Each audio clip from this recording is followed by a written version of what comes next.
Hi friends, welcome back to Mazhathulli creations. ഈ channel നിങ്ങൾ ആദ്യമായിട്ടാണ് കാണുന്നതെങ്കിൽ സബ്സ്ക്രൈബ് ചെയ്യാൻ മറക്കല്ലേ. പോലീസ് ആ ചേച്ചിയുടെ വീട്ടിലെത്തുന്നതിന് മുമ്പ് തന്നെ അർച്ചന അവിടെ എത്തുകയും ദൃശ്യങ്ങൾ പകർത്തിക്കൊണ്ടു പോവുകയും ചെയ്യുന്നു. ഇപ്പോൾ പോലീസ് വന്നതിന് ശേഷം ആ ചേച്ചി പോലീസിനോട് സത്യങ്ങൾ പറയുന്നുണ്ട്. ആ വീഡിയോ എൻ്റെ ഫോണിലേക്ക് ഒന്ന് അയക്കാൻ പറയുന്നുണ്ട് പോലീസ്.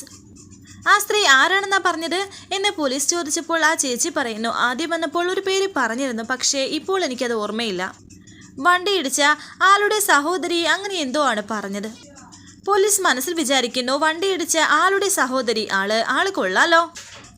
ശേഷം കാണിക്കുന്നത് അർച്ചന ആ ദൃശ്യം കാണുകയാണ് ഫോണിൽ. പോലീസും അത് കാണുന്നു.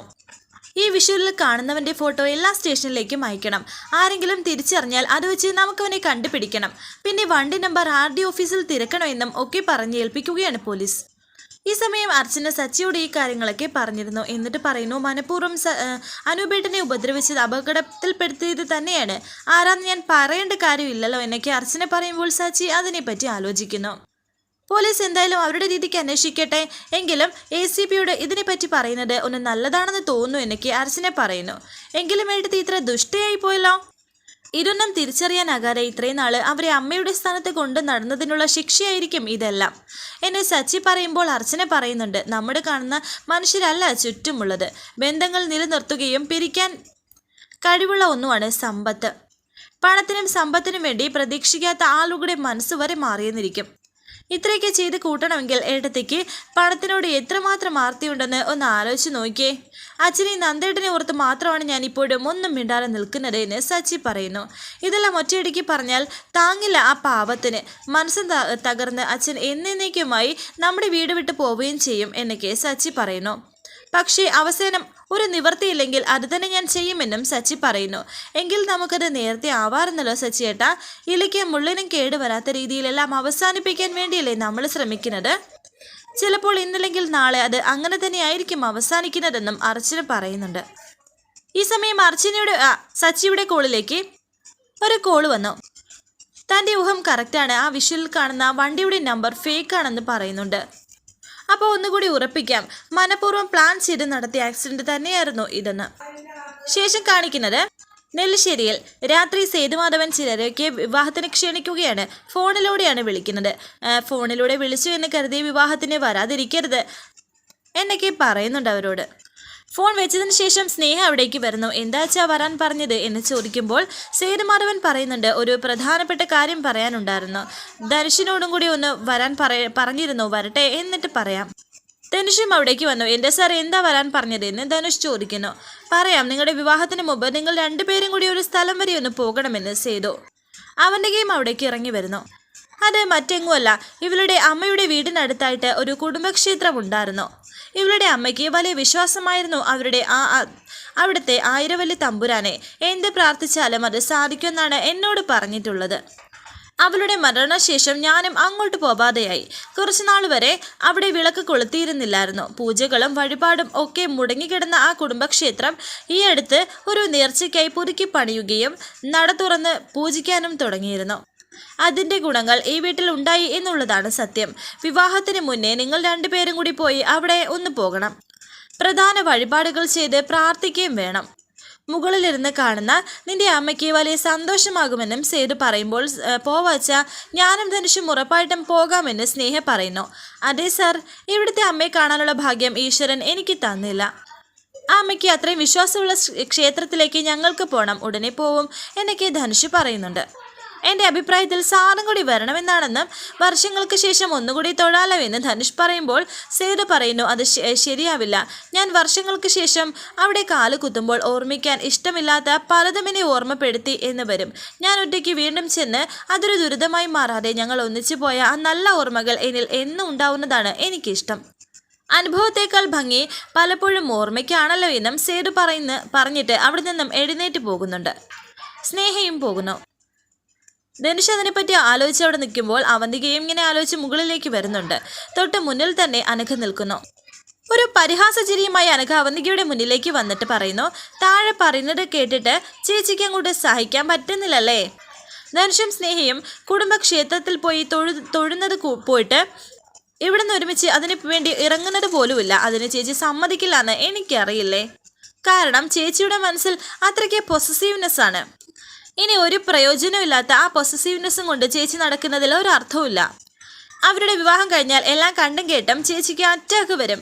അന്ന് ആ കുഞ്ഞ് അബോഷനായി പോയില്ലായിരുന്നെങ്കിൽ ചേച്ചി എന്ത് ചെയ്തേനെ? ചേച്ചി ആ കുഞ്ഞിനെ ഒക്കത്ത് വെച്ച് നടക്കുമ്പോൾ ആ കുഞ്ഞിൻ്റെ അച്ഛൻ സ്നേഹിയുമായി പുതിയൊരു ജീവിതം തുടങ്ങുന്ന കണ്ട് ചേച്ചിക്ക് ഭ്രാന്തായി പോവുമായിരുന്നു.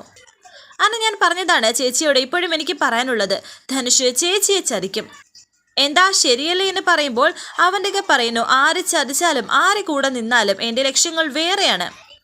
അത് തന്നെയാണ് നിൻ്റെയും. അതിനിടയ്ക്ക് എന്നെ ഓരോന്ന് പറഞ്ഞ് ദേഷ്യപ്പെടുത്താനും തളർത്താനും അല്ല വരേണ്ടത്.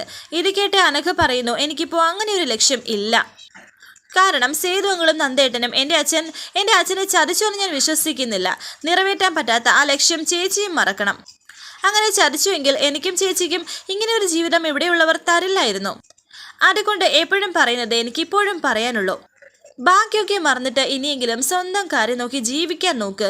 അവൻ്റെ പറയുന്നു, നീ ഇതും പറഞ്ഞു വന്നപ്പോഴൊക്കെ പറ്റില്ല എന്ന് ഞാനും പറഞ്ഞു. അത് തന്നെയാണ് ഇപ്പോഴും എൻ്റെ മറുപടി.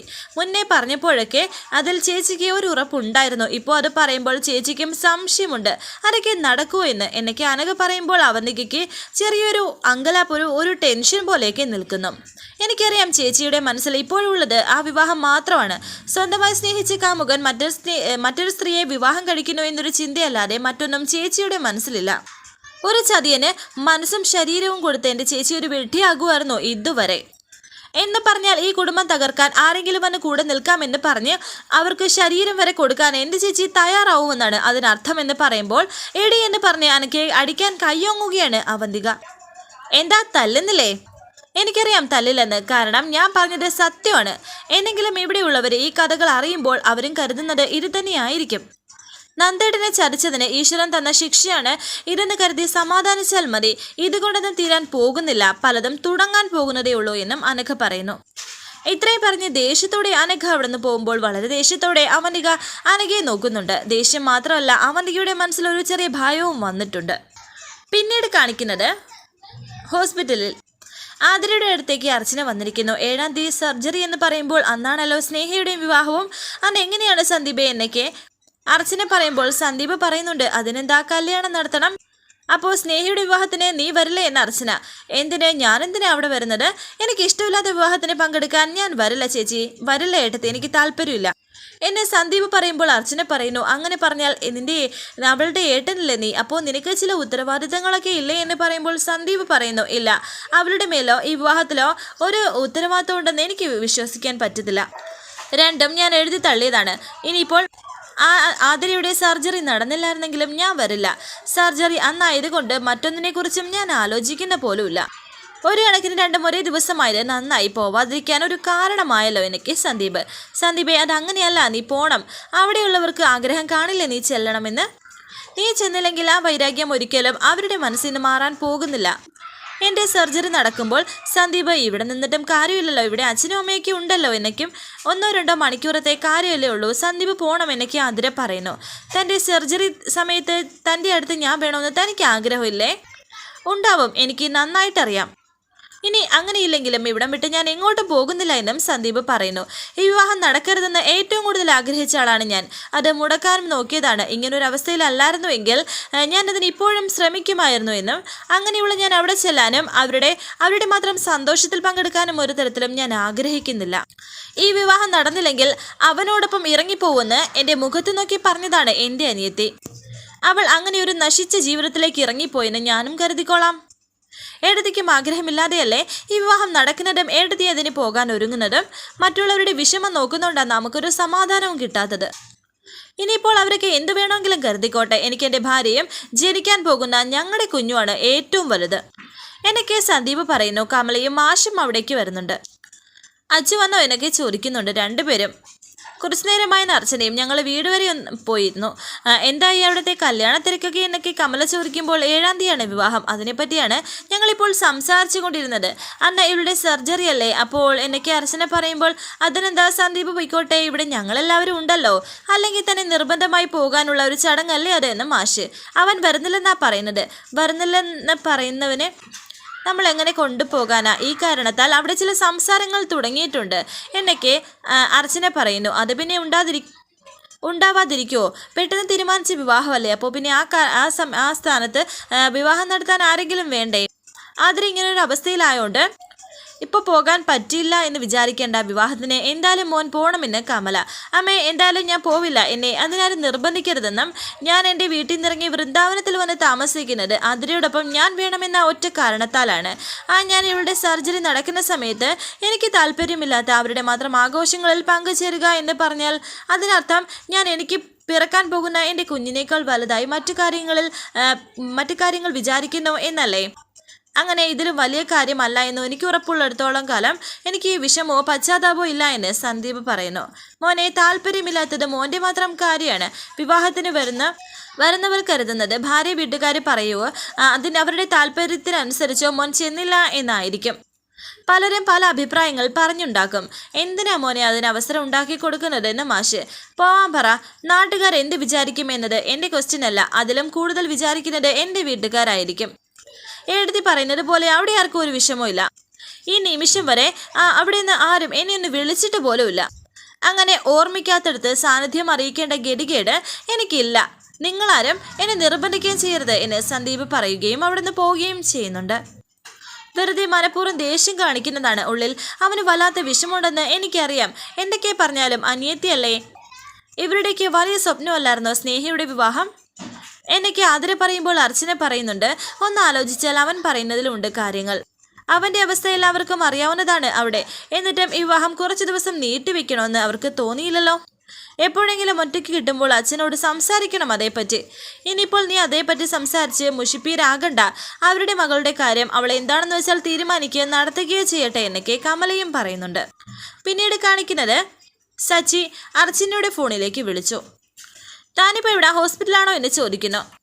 അടുത്ത അച്ഛനും അമ്മയൊക്കെ ഉണ്ടോ എന്ന് ചോദിക്കുമ്പോൾ ഉണ്ട് എന്ന് അർച്ചന പറയുന്നു. താൻ അവിടെ നിന്ന് അല്പം മാറി നിൽക്കാൻ സച്ചി ഫോണിലൂടെ പറയുകയും അർച്ചന അവിടുന്ന് മാറിയിരിക്കുകയും ചെയ്യുന്നുണ്ട്.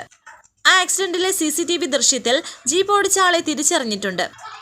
അവൻ്റെ പേര് മിന്നൽ ബിജു എന്നാണ്. ഏതോ കേസിൽപ്പെട്ട് ജയിലിലായിരുന്നു. ജയിലിൽ നിന്നിപ്പോൾ ഇറങ്ങിയതേ ഉള്ളൂ. അവനൊരു വാടക കൊലയാളിയാണ് എന്നൊക്കെ സച്ചി പറയുമ്പോൾ അർച്ചന ഞെട്ടിയിരിക്കുന്നു. ഞാൻ മറ്റൊരു വഴിക്കിതൊക്കെ അറിഞ്ഞതാണ്. അപ്പോൾ ഏട്ടത്തിയോ ആ ധനുഷോ അവരെ വാടകയ്ക്ക് എടുത്താണ് ഇത് നടത്തിയത്. അത് ശരിയല്ല എന്ന് സച്ചി. അതാണ് സത്യം സച്ചിയേട്ടാ എന്ന് അർച്ചനയും പറയുന്നുണ്ട്. വരാനിരിക്കുന്ന പുതുപുത്തൻ എപ്പിസോഡുമായി വീണ്ടും കാണാം. Thank you for watching. Please subscribe, like, share my channel.